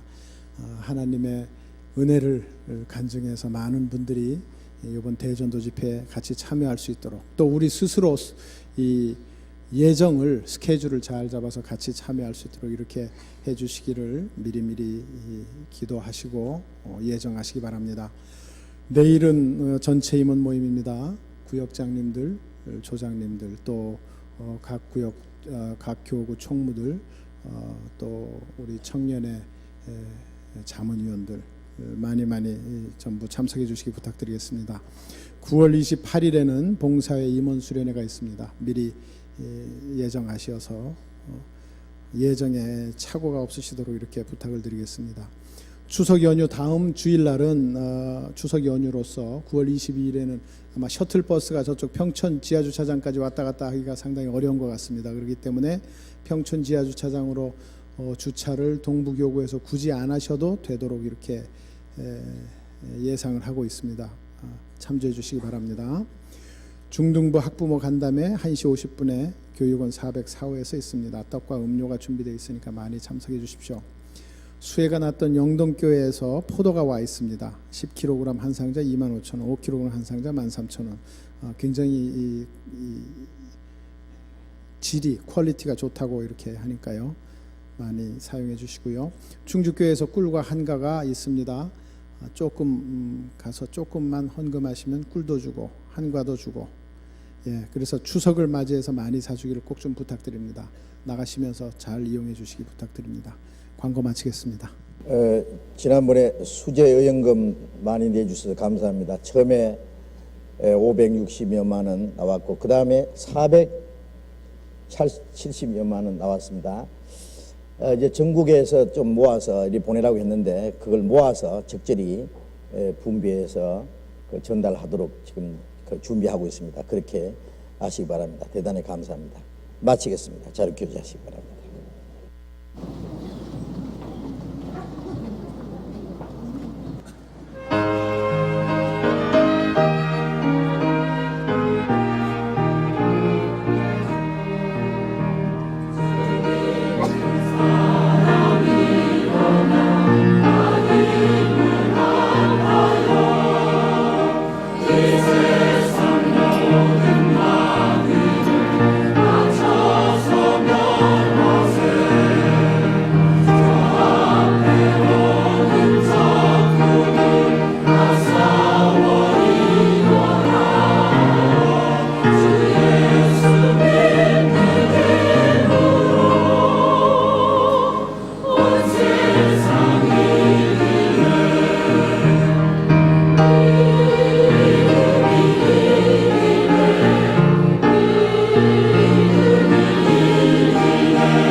진리